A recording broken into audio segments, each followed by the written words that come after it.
Let's talk relationships on UMERADIO. So what are we talking about?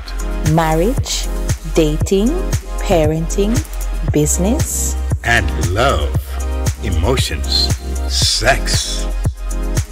it's a conversation with me, Lady Misty, And DJ KTE. on everything from hot topics to taboos. Join us Mondays at 9 p.m. live on UMERADIO. Follow us at Let's Talk Relationship Show on Facebook or on UMERADIO on Instagram. Let's talk relationships, arguments for the grown. Get the UMERADIO app to listen wherever you are. That is UMERADIO, one word. So, without further ado, we want to introduce you to our first guest. Her name is Dr. Rankin. You know, I know I saw a PhD there, so I'm a little in that thing. So yeah, so she's a learned Black woman, and I'm waiting for her to inspire us tonight. So, Doctor, And she's here. yes. If I can give you maybe a little bit about her, just a little bit of what I know about her. Not too much. I will allow her to share her story. But I know that she does coaching, and I know that she's trying to get kids ready for college, and she pretty much do individual sessions as well. And I'm sure at the end she'll be able to give you her details as far as her websites and maybe numbers you can call, reach out to her. But I think it's going to be phenomenal what she has to bring tonight. So without further ado, let us welcome Dr. Rankin. Can you hear me? Now we can hear you. There we Perfect. go. There we Okay. go. All right. Awesome. Good night, Dr. Rankin. Well, good night to you both, Lady Misty, is it? Yes, ma'am. Yes, it is. Mr. Married, good to meet you both, to see Likewise. you both, here. And thank you for the introduction. So as you said, I do coaching, and, I have a consulting business as a part of that as well. I'm all about helping students learn how to navigate that box that we call higher education. Right. At the university here, University of North Carolina at Charlotte is where I teach in the sociology department. My terminal degree is in sociology, so that's what I teach. A lot of inequality classes, education classes. My focus is on education and equity and how we can do something about that. So change is an apropos topic across the board. We're talking about people in diaspora, right? Change in all economic change, attitude change. With Mr. Merritt, and I spoke the other night, I was quoting to him some of my favorite Bob Marley lyrics. One love. Marley, one love, one heart. Let's get together. And feel all right. But that line about emancipating ourselves from mental slavery, because none but ourselves can free our minds, Powerful. is something that's as much a cornerstone for me as Romans 8:28 is, right? All things work together for my good. So with the two of them, I think of myself as having shored myself up well. But yes, so my interest is in contributing, as you said, Mr. Merritt, to our collective continuity and cohesiveness, and doing what I can to further that. The platform I have available to me most often these days is one in the academy, teaching and dealing with students in the classroom, but even beyond that, wherever and however I can. So thank you again for the opportunity to be here and to share this time with you. And you can keep it short. You can call me DJ KTE. DJ KTE, okay. Along with Lady Misty, yes. Awesome. Yes, Doctor. Yes, so let me ask you a question, Doctor. What inspired you into coaching? What was the I probably have been coaching people on and off informally for the last 25 or 30 years. Wherever I've worked, I spent some 17 years in transportation, public transportation, as a planner, both in New York City, in YCTA, as well as in Boston at the MBTA. And so even there, people would come to my office or my cubicle, if that's where my position was, and sit down, start talking. So this sort of coaching and mentoring and giving people some time to vent has always been important. because I was in transportation, this is going back a minute, going back a ways. There weren't many people of color, certainly not many women of color in those spaces. When I went to Boston, that was my first mid-level management job. And then I came back to New York City Transit as a senior director and chief of staff. So that was a more senior management job. And then just by the time I went back to New York City Transit, there was some more diversity. But when I first started in transit in the 80s, there wasn't a lot.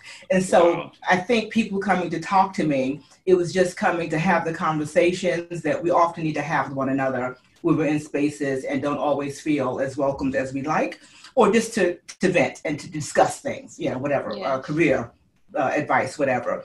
So having done that for so long, I had a friend who said to me, you really ought to become a coach because people are always coming to you. You have good information. You've had these different careers. You've navigated different terrains. You can share that with people. And I thought, well, I'm probably more inclined to go back to school to get a degree, like in psychology or something. And he said, no, you don't need another degree. You have enough degrees. Just do coaching. And so I did some training, and I thought, well, this is cool. I'll do that. And I don't do as much of it as I'd like. I've really started adding this focus now on college readiness because I think from my position, I've been teaching at universities for about 15 years now. Sometimes students come to an institution like UNCC or George Washington University, where I used to teach as well, or the University of Virginia, where I did my doctorate and I taught there as well. And they're not as prepared, particularly we first generation students. And I'm a first generation college graduate, right? As I shared with DJ, no one in my family had gone to college when I started my undergraduate degree way back when.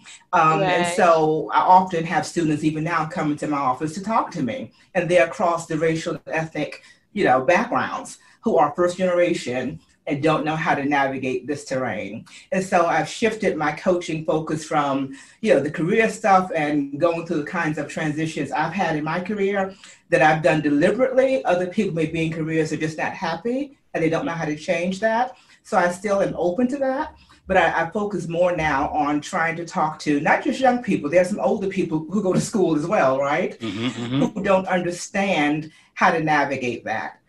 College is, in many instances, very distinct from high school, where you have people giving you assignments and following up on those assignments and sort of hand-holding.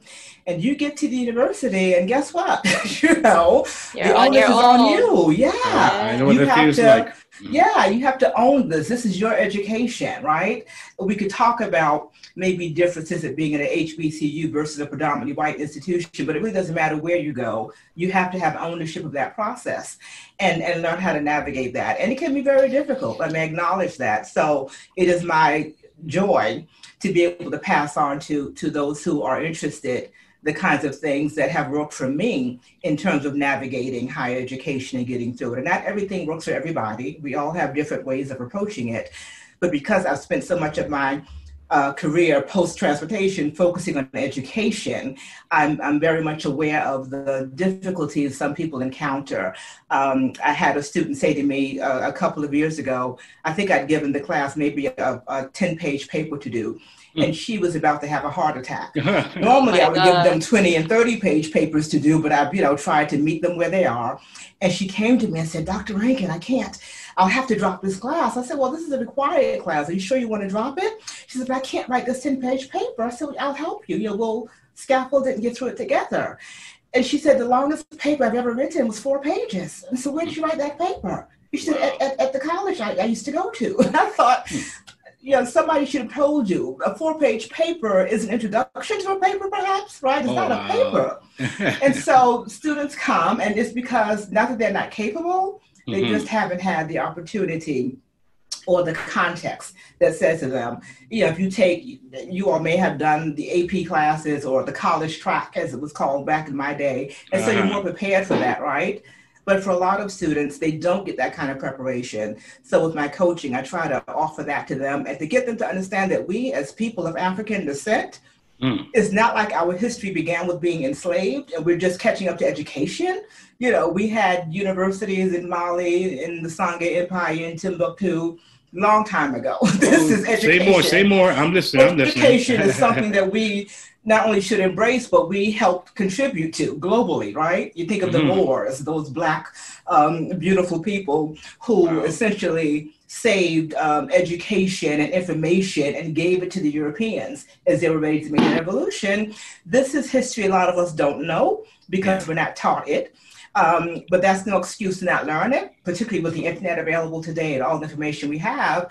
And then to understand that you're not, what's the expression? You're not the tail end of the cow, you know, you're leading the pack, right? You come from the people that's contributed to this. There's no reason why you can't excel as well. So that's my passion comes from that. That's why I got involved in coaching. Long answer to a short question, wasn't it? You know what? I love it because you started getting deep. I was like, I like that, because too many of us see our history so short. Exactly. When it extends so far back. It extends so far back. Yes, it really does. And it's funny because you mentioned about coaching, and I kind of my mind went into counseling, working in the school myself. A coach told me this, that why she feels her calling was into coaching, because counseling is more empathetic in the way of trying to maybe pamper you, you'll be okay, you'll be fine, opposed to, hey, let's do this. You got to go. You got to get it going. You got to, So I like that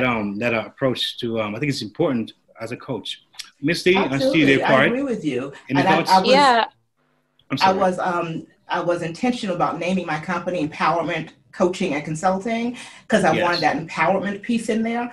What I see myself as doing is serving others by helping them discover the power they already have, right? I believe that all of us have what we need. There's nothing external to yourself that's going to do anything for you. You already have that energy. You have to tap into it, right? Connect to it. So empowerment, I think, is really important. And it's a cornerstone of what it is I try to do with people. And, like with counseling, where perhaps you'd have somebody coming to you for services for, years or decades even in some cases.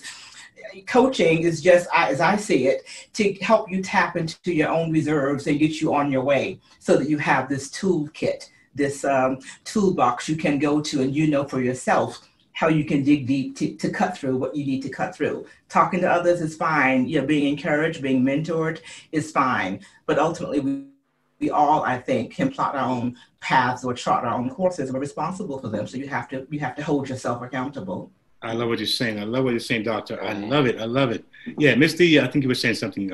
Yes, I was listening to you, Doc, and you speak about, empowerment. And I just have a question. So based on the protests and the riots happening, stemming from George Floyd's death, how ready do you think we are as Black people to take our position of power? I know based on, everything that's happening around us now, and the atmosphere is calling for it. We're asking for that. But how ready do you think we are, to stand on, our own? Without, implications, the support of other races and cultures. I think we have always, as a people, and this is not from Bob Marley, but from Peter Tosh, right? Wherever you're a Black man, you're an African, right? So as a people, wherever we've gone from the continent to the diaspora, we've been a strong people, right? We've stood on our own feet. As we were just celebrated Juneteenth, and someone pointed out the first man to die in the Revolutionary War was a Black man, right? Was an African. Was the first person to die in this country's Revolutionary War. We know that the incredible wealth that this country enjoys was built on the backs of our ancestors here, right? And not just here in the Caribbean as well, right? That's right. On the continent of Africa, still, you have the so-called Francophone countries like Cameroon and some others just now getting around to creating their own currency because they still have been using the French currency, which has benefited France to a great degree, right? But not so much those countries. So we come from a people, and I like to think of us as not, I don't ever say that I am a descendant of slaves. I am a survivor of those who were enslaved. And I bring all of that energy and all that power to where I stand now, right? My grandmother, whom I share with DJ, didn't have a third grade education, and she is not here anymore. She's transitioned. I'm sure wherever she is, her energy still is with me. And she probably is just amazed that I have done as much as I've done with formal education. But to your question, I think that we always are ready. The question becomes, how ready is the environment that we are embedded in, right? How ready is the context that we are embedded in? So last year marked, well, this year now is the 401st demarcation, I guess. I don't want to call it a commemoration because there's nothing I care to commemorate, but it marks the 401st year since 1619, when the first enslaved African was brought to the Virginia colony, right, in 1619, this country, 401 years ago. Sometimes people talk as if we've been sitting on our hands for 400 years, looking at the stars or something, or waiting for, singing Kumbaya. And that's not the case at all. From day one, there's been resistance. There's been, insurgency. There's been folks who stood up, and I'm going to use Bob again, get up, stand up, right? We've been doing that since day one. Yeah. I think now what we're seeing is a collective energy. And let me just add that I am committed to people of African ancestry, because that's the shell I embody in this lifetime. But I think we're all connected in spirit. So for those who want to join with us and work with us towards a unity that is for the highest and best good of all of us, I say come on board, right? The more hands we could have to help usher in a different way of thinking, a new paradigm, a different way of interacting, then it's the better.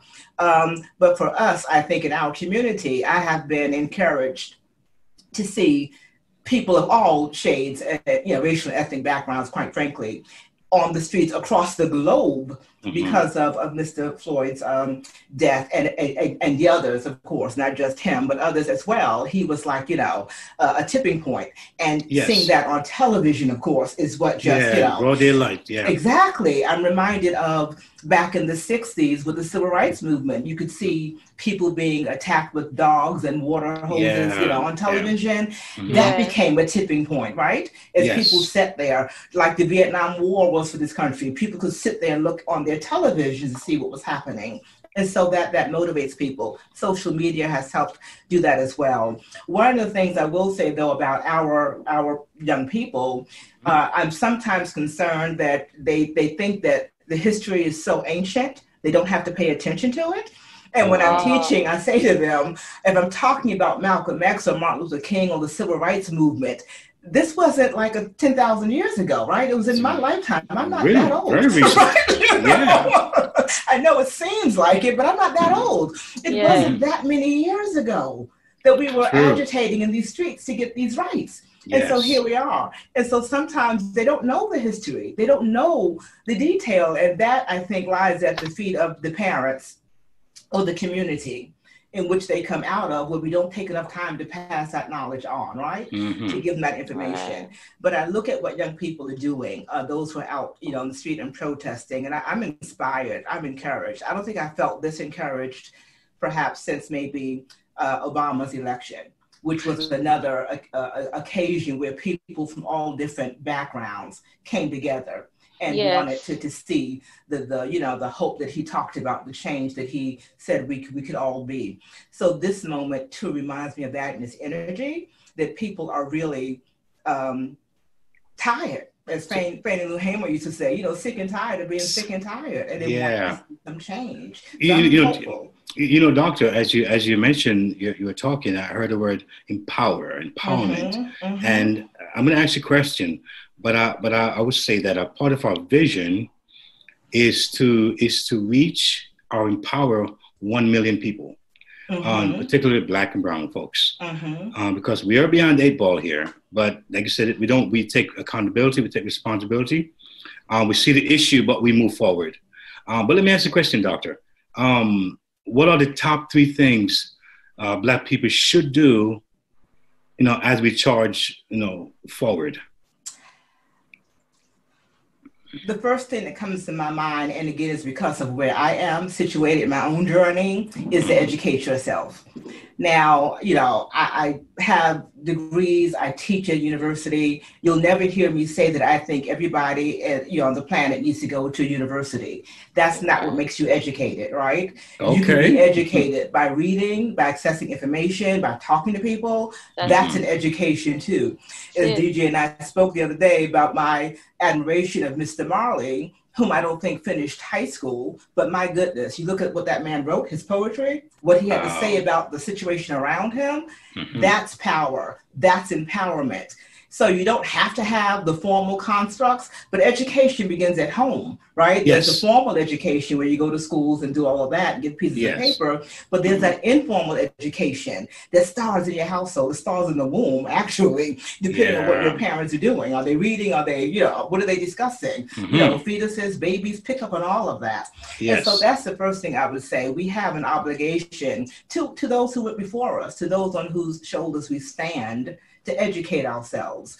Secondly, I think if we're going to have lasting change, and in this country, as you all know, people come from all sorts of places, right? There are folks who come here voluntarily. There are folks like the Africans who were brought who did not come here voluntarily. There were folks who are already here who have not been a part of the American fabric, if you will. But until in our community, we stop the divisiveness that was imposed. Oh, I can't talk to you because you're from the West Indies, you're Jamaican. Oh, I can't talk to you because you're African. And I'm a Black American. Until we move beyond that, where are we going? Where are we going? Until we realize, and it's not just in the Black community, but in the community of Homo sapiens, in the human community.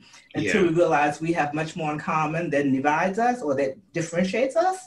We're going to get stuck. We're going to keep hitting potholes and speed bumps. So I think having that recognition that you're not just your brother's keeper, you are your brother. And in our community, there can be a tendency to, and again, it was done deliberately. It's an emancipation we need to have, in our mental selves, because other folks made us think, oh, if you're from here, this means one thing. And if you're from over there, it means something else. And we can reject all of that wholeheartedly and embrace one another. The third thing I think is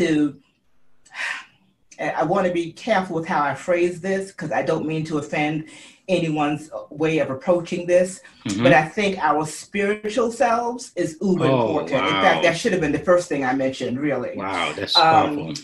As long as you're trying to hold somebody else in darkness, you can't walk in light, right? And so that takes a spiritual perspective, a spiritual focal point. Without that, I don't know where you go. And I'm not advocating one approach or another. I mean, that again, I don't, I'm respectful of everybody's journey. You do what you do, but you have to have something that, that gives you, it is easier to take someone's life when you don't value that life and you don't value your own. If you have some spiritual context, how could you not value your own life and then another's, right? True. Although I know that things have been done in the name of religions, people kill other people wantonly, but on a spiritual, not a religious context, but a spiritual context, you can't do that if you value your life and you value somebody else's, right? It makes it, I can't say you can't do it, but it makes it, infinitely more difficult to carry that out. And the respect that you give somebody else, once you know that you're a divine being and they are too, and you understand that context, I think that's important for us as a collective. As a collective, that's important. Wow. Folks, you listen to UMERADIO. You listen to Let's Talk Relationships. And please get our app. Go to Google and Play Store, Apple stores. And it's there. You know how to find it. You're the smart people out there. I guess you listen to DJ KTE and Lady Misty. And we have an awesome time. I can listen to you all night because I just hear some knowledge and perspective coming out of you. It's just awesome to hear that. And I just really, really thank you. I want to thank some of our sponsors like UMERADIO, of course. We are on Android and Apple. We're looking at our digital marketplace, UME Digital Media Inc., one of our sponsors, where we provide digital solutions to strategic and brand development. Visit our website at www.UMERADIO.com. I'm saying 4 W's, right? It's www.UMEDigitalInc.com. That's All right. right. And also my coach ministry, where we unearth potential breakthrough barriers and inspiring breakthroughs. Visit our website at www.mycoachministry.com. So I know I have some more questions, but before we go, I'm gonna give Miss a chance to throw one in there because I got my comment. Yes, thank you, Keith. Just listening and taking all the information in, and I must say, Doc, I really, really appreciate your 3 things for us as Black people to move, especially in a changing time, because without education, I think when I was growing up, when I was going to school, there was a thought that I always heard my teachers told us, that if you want to hide information, you put it in a book for Black people. Wow. Because we tend to not like to read, not like but we know the history of that, right? We know the history of that. Yes, certainly I can't speak about what happened in Jamaica. Give us a little taste of the history if you can. Well, in this country, you were put to death as a slave if somebody taught you to read or to write. Even white women, who were trying to teach, they could be whipped. Maybe not put to death, but they'd be whipped or punished. Right? I was coming to that. Yes. Yeah. So there's that history there, which doesn't mean your history doesn't determine your it doesn't present, define right? It doesn't define you. But you got to know that history, right? Yeah. I think many have said, if you don't know your history, where are you headed? Where's your future? If you don't know where it is you're coming from, you don't know where you're going to. But I'm sorry, that's right. Lady Misty, go ahead. No, that's okay. So with all of that being said, I think it's important that for us as Black people, we really, really come to that realization, and we really tap into all that power and energy. Absolutely. And we've been talking over the past couple of weeks about what has been happening with the protests and all the things that have been unearthed out of it. And we, in our discussions, we have come to, some conclusions, and one of them is that we don't use slavery as an excuse. Now is the time that we are to, get up, stand up, as Bob Marley said. That's right. That's right. But how ready are we truly to work together? And a part of the difficulty that we have, at least again from where I stand as someone who's embedded in education, our education, maybe you are familiar with the book by Carter G. Woodson, The Miseducation of the Negro. An old book I've heard of it. I've never read it, but I've heard of it. I would recommend it, among others, but I'd recommend that one. So part of the problem I see with our education system as it is currently in our country is that we still do a disservice, not just to Black people or what we used to be called Negroes, but to all of us, by not teaching the actual history of this country, right? We camouflage it, we have myth creating, we do everything but teach what is the truth about this country and its foundation. Not that, this is the country. I mean, I've traveled. I'm always happy to come back home. There are many things I can appreciate about being here in America, but I also am cognizant there are things about being here in America that are troubling still, 401 years later, since that first enslaved African was brought to Jamestown. I'm sorry, you going to say something? Yeah, and that's a great point that you struck, because earlier in our wonderful conversations that we spoke this week, the word purpose came out of a conversation. So the question I want to ask for you, Doctor, is do we know who we are and how important it is for us to know ourselves, right? Yes. As persons of purpose. Of purpose. And not just where we are placed by our history. That's right. That's how right. do you address that? Yeah, for me, that question takes me back to that spiritual essence, right? Because for me, the things that I do, not that I'm certainly happy to get paid for what I do because I have to, I got to eat like everybody else. There's that reality. This is the world we've created. The coin of the realm is R&D coins, right? I can't take any, cowrie shells or something into the market and get what I need or pay my rent or my mortgage or whatever. And so that has its place. But I think, let me just say this. I think there's a multi-pronged approach to it. There are some folks like me where for me, everything's about purpose. It's why am I doing what I'm doing and to what end? When I have left this planet and I'm dead and gone, I don't want people to say, oh, she had these degrees and we called her doctor. I don't care about, oh, she had this house or she drove that car. Here's what she left in the bank. That is totally irrelevant. What matters to me is what life did I touch?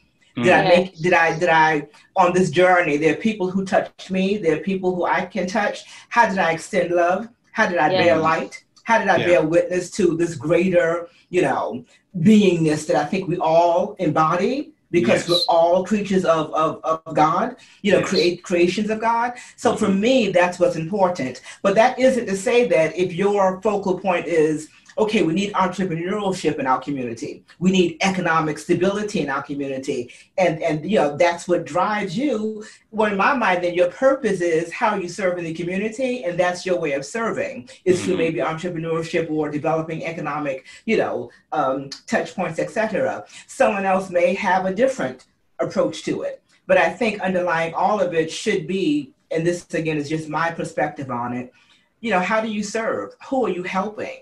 Yes. If you go through life holding your hands tight in a fist, you can't receive anything because you're trying to hold on to everything you have, right? Yes. And if you go through life thinking everything's about $, like I'm only going to do something if the compensation meets some, then to me that's just very shallow.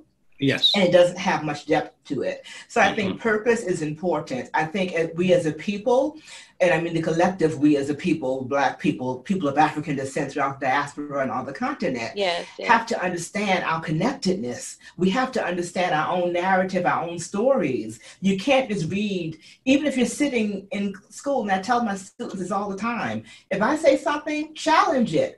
Go do the research yourself. Don't just take me at face value. Don't take anything you read at face value. That has been the way we've gotten to where we are, where we don't know what the history is, where we don't know how to go find out for ourselves, where we're not inclined to see how much more we have in common. Long time ago, when I was in doing my first master's degree, I had a colleague at school who lived in a part of Brooklyn where there are a lot of Jamaican immigrants. And she conveyed once how they sounded very unintelligent to her, how they spoke and blah, blah, blah, blah. And I said to her, and this was an African-American sister, I said to her, do you not know where Patois comes from in Jamaica lexicon? Do you understand that these are Africans who for the most part came from Ghana speaking Twi? And the Spanish colonized them first, so they picked up some Spanish words, and the English came in later. So when you hear patois, it's a combination of Twi, Spanish, and English. It's not like they're making words up on the fly or sounding unintelligent. You don't understand what they're saying. That's all. Yeah, that you would take that position that, well, this must mean they're stupid. My words, not necessarily hers.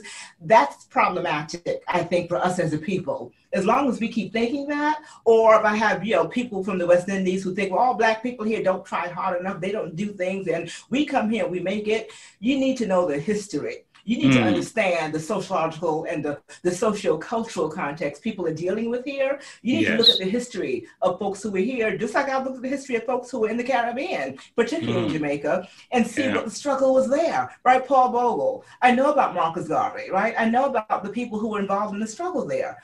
How could you not know who was involved in the struggle here? Because we've been told it's not important. So getting back to your issues about, your points about education and purpose, the two go hand in hand. Yes. You have to educate yourself. And one of the things I think, I don't know how it goes in other parts of the world where, diaspora, but here in this country, and this is not true everywhere, but for the most part, I don't think our community particularly since integration, has done enough to make sure that we educate our own Black children. Yes. This is not to say that segregation was a good thing. It wasn't, right? On the face of it, it isn't a good thing. Wow. But I often think about how it was those segregated schools that gave us a Martin Luther King Jr., right? They gave us a David Marshall, the first Black Supreme Court justice. They gave us these incredible people. It's not because they were in schools that were so poorly funded and because segregation is such a good thing. I think it's because they were in a community that understood it takes a village, and the external threat was so great, they had to shore up those babies so they could survive when they walked out those doors, right? Or away from that neighborhood. And we don't have that anymore. We've dispersed, we've diluted that. And so we don't think it's important to pass this information on to the youth. And I think that's a mistake we've made over the last few generations. We haven't taught them enough about where they've come from and what sacrifices were made. When I see kids who are very flippant about school, like, you don't understand what it took for people who look like us to get into school, to get here. And again, I talked to my grandmother, right? I had that experience. And here I am just a couple of years removed, generations removed from her. And I've had a different experience, but it hasn't been that long, right? Yes, sir. Doctor, tell me, you know, you're not living here tonight without a podcast or a radio show, because you got something. I'm telling you, I'm excited about what I'm hearing here. Thank you. Awesome. You know, I actually That's true. I endorse it. I'm telling you, we're gonna what? So now, what we're gonna do? We normally give a little space for the audience to kind of chime in, maybe share a comment. I see a name here, and if he's okay, because I think he's a brilliant young man, a lawyer, and I think if he doesn't mind sharing something with us tonight, Mr. Earl, I see you here, and you know, in short, before our next guest arrives, you can maybe chime with something nice. To complement the conversation here. Can you hear me? Yes, sir. I can hear you loud and clear. Yes, I can. Good night. Good night, everyone. I'm so happy, a little surprised. I didn't think I'd have an opportunity to ask my question. I've been listening to some very esteemed words by the professor, especially when it comes to my history in Jamaica. I wanted to ask the professor a question. I don't know if this has been covered because I haven't been listening to everything. Do you believe that racism is an international issue? As we stand here today, we've seen the Black Lives Matter movement first being different countries, a number of different countries around the world, not only the United States. Do you believe that racism as an issue is international? Not only is racism an international issue, but I'll make the distinction that sociologists make: systemic racism, right, is an international issue. And when I say systemic, you can think of it like institutional racism as well, as opposed to individual racism. You know, you can walk down the street and somebody gives you the cat eye, the evil eye, whatever it's called, snake eye, whatever. They don't look upon you kindly, and you know, you feel some kind of way with that kind of encounter. But that is nothing compared to here in the 70s, late 60s and 70s, when schools were integrated finally after Brown versus Board of Education came down as a decision in 1954. It took the country another 10 years to get around to integrating. You know, there were schools in Virginia that rather than integrate, shut the schools down. Wow. And churches and other white institutions set up private schools for their kids, but Black kids were left with nowhere to go. I'm reading a lot now this summer about the global experiences of our people in education specifically, but I'm finding that the same kinds of concerns we have here about the so-called achievement gap and kids, you know, being disconnected from school. A part of that is what we're teaching and how we are dismissing their culture and what they bring to the table, right? We act as if we're doing them a favor to come to school and learn about European history, for example, and we have nothing to say outside maybe Martin Luther King about, people of color in this country, what we've contributed, that we were slaves and we had Martin Luther King Jr. That's all we seem to know. But as I look around the world, even on the continent of Africa, it pains me to say, and it's because of colonization, the experience is the same, right? The schools are set up by people who are not us, that don't look like us. The curriculum is designed. The books you're reading aren't written by us. So you have this, think of the ripple effect now this has across the globe, as this is education. This is how you're educated. A lot of folks come to America, they go to the UK or to Europe, or they go to Canada to get an education. And then they go back home or not. But how have they been educated? What did you learn, right? And we don't critically analyze that enough. So to your question, Mr. Wilson, yes, I think racism is an international phenomenon. Interestingly enough, it wasn't until the 17th century that racism, as we understand it today, became a thing. Before that, people were judged based on, what region you came from, where were you born, what language do you speak. It was never about your color. But with the white framing, that allowed a group of people to think of themselves as superior to everybody else. We have this bull that's running around the China shop, breaking up everything that it comes into contact with, and it's across the globe for people of color, which is interesting to me because people of color are the most people you have on the planet, right? We're the majority across the globe. True. And yet everywhere we've been, and I'm trying to do a lot of reading this summer and get my thoughts around creating a course that will explore this a little bit more deeply. But I'm trying to understand, how can you have the kind of viciousness that that peculiar institution of slavery, involved? How can you have people treat other people like that? Meanwhile, calling themselves Christians, or meanwhile calling themselves whatever. But you can't denigrate. You cannot dehumanize somebody else without dehumanizing yourself. Again, you can't stand in light if you're trying to hold somebody else in darkness. And so the effect of this isn't just, these poor Black people, look at how hard a time they're having. If the truth be told, white people and others are also negatively impacted by this. They just don't realize it yet, particularly those poor white people or the folks who are not part of the 1%. They seem to think just because they're white, it's okay. The white privilege covers everything. It doesn't cover you if you can't feed your children either. It doesn't cover you if all the jobs have left this country too. For the last 35 years or so, the biggest decrease in income in this country has been among white males. And you all may know that the highest rate of suicide these days is among white males, age 24 to 55, somewhere thereabouts. And so this portends that there's a problem, and this is not a Black problem. This is an American problem. This is a global problem. We're not the only ones that suffer from it, quote unquote. If one of us is hurting, all of us are hurting, whether you acknowledge it or not, whether you see it or not, So my North Carolinian grandmother used to say, if you can't hear, you're going to feel. And so I say, if you don't hear this, if you can't hear what's being said to you, you're going to feel it, and then you'll know, right? That sounds so Jamaican now. But I can tell you this though. We have not heard the last of you or seen the last of you. I think I would like to have you back in the future and talk about colorism. Okay. I think I want to dig into that topic so much because I think it was phenomenal. And before we wrap up and go to the next segment, and give it a chance to close out and give us some of your details, where we can find you, where we can locate you. We're going to take a small break, and we're gonna come right back and close it out.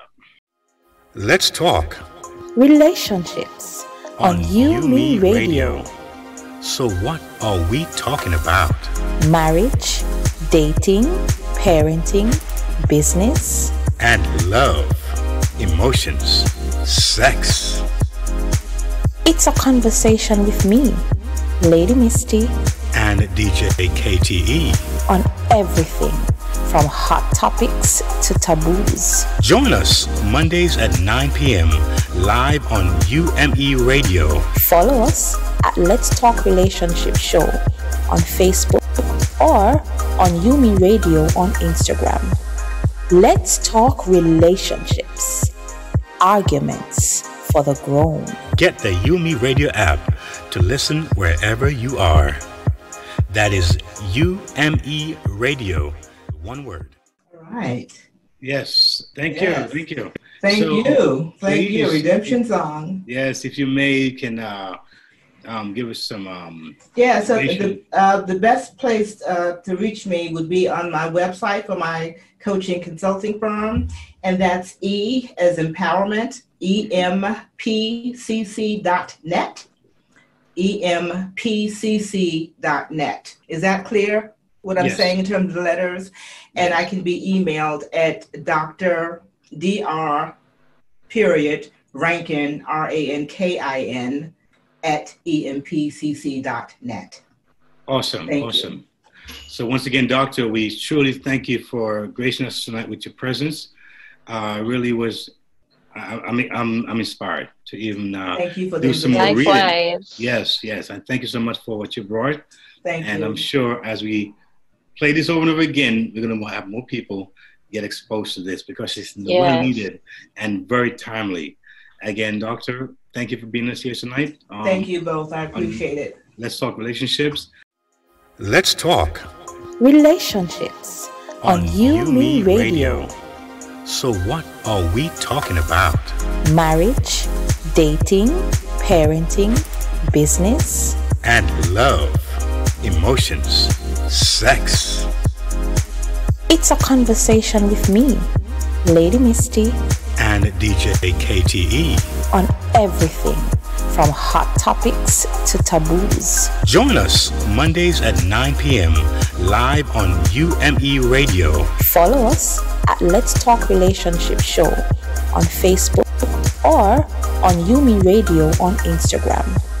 Let's talk relationships, arguments for the grown. Get the UMERADIO app to listen wherever you are. That is UMERADIO, one word.